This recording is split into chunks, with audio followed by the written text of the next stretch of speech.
What is going on, my broskiis? My name is Toadskii, back again, here to bring you guys yet another One Piece Treasure Cruise video. And in today's video, we're going to be going through the brand new Colosseum that's just dropped on One Piece Treasure Cruise, which is COLISEUM Katakuri. And before we get into actually breaking down the dungeon itself, I want to go ahead and talk about the unit himself. Mr. Slam Jam is here in the Colosseum. This character is an int powerhouse striker character, and at max level at level 99 with max limit break, he has just over 3000 HP, just over 1500 attack, and 308 recovery.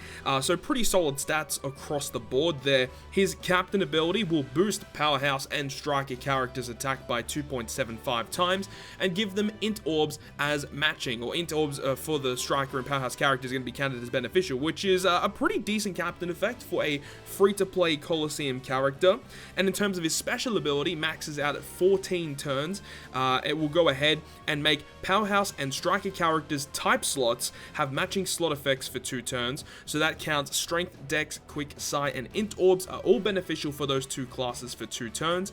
And then when you activate the special, if there are 4 or more enemies, it will delay them by 2 turns, and that delay goes through all immunities. So that's pretty awesome. If you guys remember Legend Usopp, 6 plus Usopp that is, he has actually this effect as well, and he's the only other character in the game, aside from the captain ability of version 1 Katakuri, that can delay enemies through debuff protection. So you're not really going to be using this type of special ability all the time, but I think that it is a fantastic special to have because it delays enemies through debuff protection, as well as being a multi-turn beneficial orb enabler, which means that you can use this and it will avoid enemy preemptives that either give you beneficial orbs or give you negative orbs. So this is a fantastic effect to go ahead and have. He has 2 different crewmate abilities. The first one is going to boost damage of normal attacks when he attacks an int enemy by 1.1 times, which is pretty nice, just getting an additional boost against int enemies. And his secondary one will resist 3 turns of special reverse or special rewind, which is also like really good to have. In terms of his potential abilities, his first one, or his best one, is critical hit, which is 80% chance for 7% extra damage, and his other one is a 5% damage reduction against psi enemies. He does have a support ability as well that only supports Big Mom, and it adds 7% of his base stats to Big Mom. So a pretty good special support ability. Not really amazing, but it's okay. An extra bit of stats is always nice. No particular effect coming from it. But now that we've gone ahead and talked about the brand new Katakuri, let's go ahead and get into the dungeon of COLISEUM Katakuri. Round 1 of the Colosseum is going to be up against Xistens. On stage 4, you have to take on Stussy. Stussy has just under 2 million health. She applies 6 turns of despair and 3 turns of increased damage taken with her preemptive attack.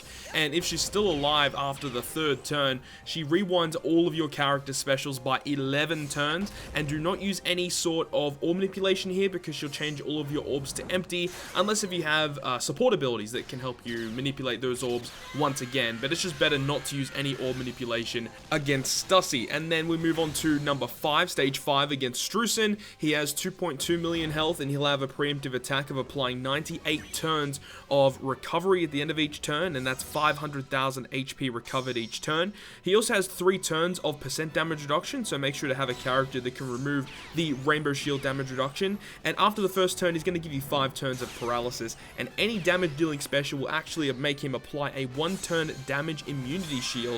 So make sure not to use a damaging special against Xistens.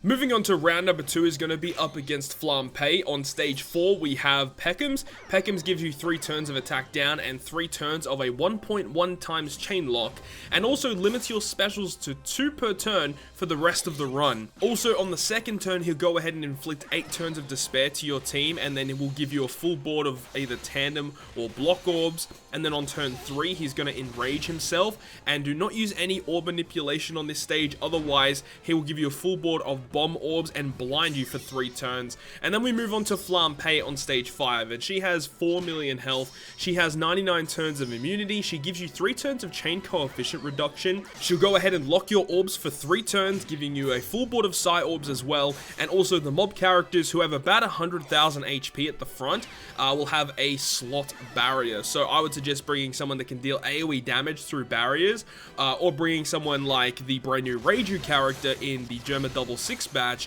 which their poison will enable you to KO all the enemies through their defensive effects, which is really, really good to have.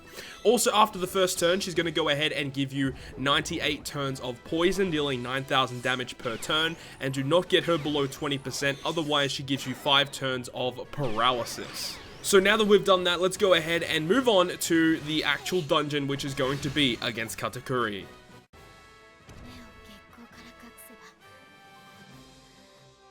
So getting into this COLISEUM Katakuri stage, on stage 3 we have Xistens once again as a mini-boss. He has 2.5 million health, he lowers your recovery for 98 turns, gives you a full board of recovery orbs, locks them for 3 turns, and makes recovery bad for 3 turns. But other than his preemptive attack, he doesn't actually do anything, and he doesn't really hit that hard either. So Xistens very, very easy to get around. Stage 4 is Flampe. Flampe has 3.4 million health, she has 98 turns of delay immunity, and then your left side will get 2 turns of special rewind, and your right side will get 5 turns of paralysis. And if she is still alive after the second turn, she swaps the effects of her preemptive attack, where now your left column will get paralyzed and then your right column will get special rewinded.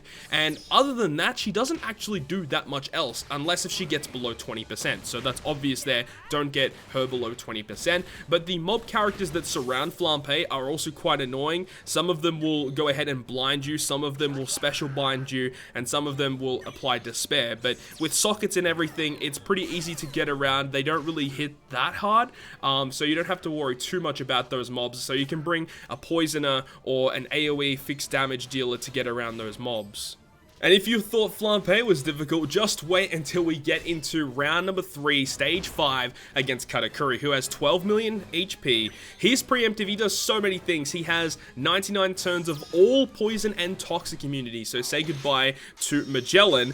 He also has 98 turns of delay immunity. He has 98 turns of damage immunity, which we'll talk about in a second. He also has 1 turn of special limit, so for the first turn you can only use 1 special, and he applies 3 turns of special bind to your team and 8 turns of despair to your team. And also he changes his color depending on what captain you have. Now you can actually see on screen right now there is a little infographic which shows depending on what captain you have will depend on what Katakuri's type is, and then furthermore that will also depend on what the damage immunity of Katakuri is actually going to be. It does change depending on your captain's typing. Now, after the first turn, he will cut your health by 30%, and then for 98 turns, all of the type slots, so Strength, Dex, Quick Sight, and Int, are counted as badly matching. So you gotta have some way to get around that, either have a beneficial orb enable on turn 1, and then you can disable that, or you can go ahead and have the abilities of tandem or recovery orbs to make them matching.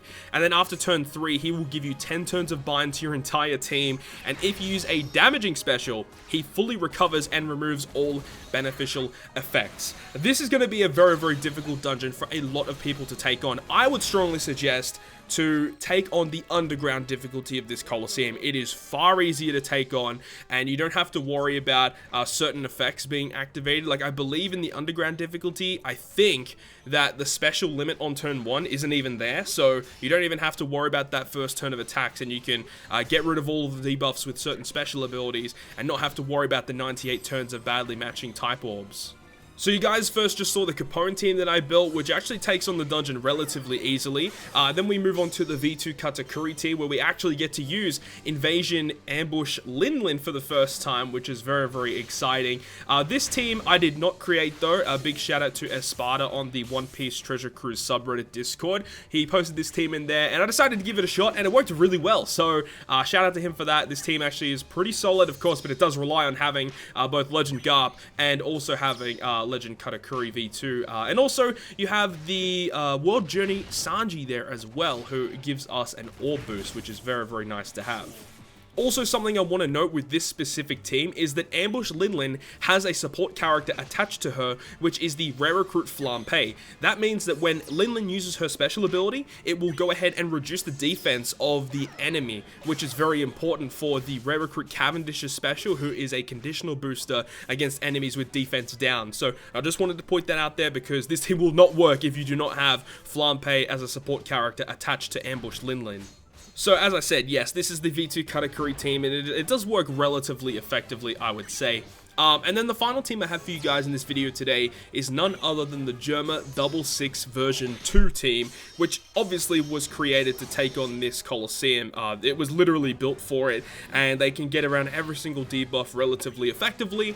So you guys will be seeing that at the end of the video. Usually I like to put them at the start of the video, but you know, my boy Capone and Mr. Slam Jam decided to get some showtime today. Both of them actually were surprisingly good. The Capone team was very strong, honestly. If you don't have the Jumanji team or the San Judge or the Sanji and Judge team, I would probably suggest to be running the Capone team. That worked super duper solid. I believe there was a quick Whitebeard team that was floating around that was able to complete this dungeon as well, and I'm pretty sure Snake Man is able to clear it as well, but that does rely on having a lot of legends, I believe. I don't remember exactly. I didn't really look into it too much.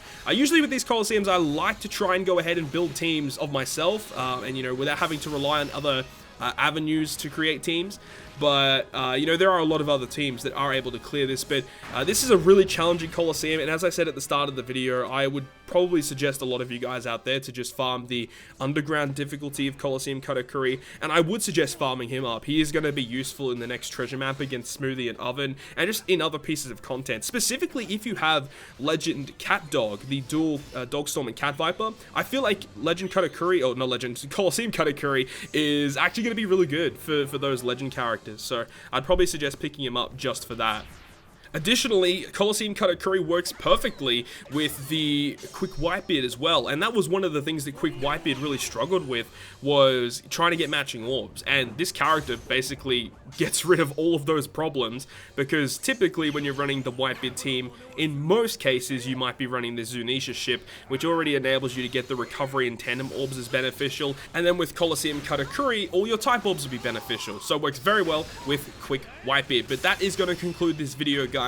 I really hope you guys enjoyed this video, and if you guys did, make sure to go ahead and hit the like button, and if you want to stay up to date with all of the content I post on my channel, including more One Piece Treasure Cruise content, make sure to hit the subscribe button down below. But other than that, guys, I will see you guys within the next video.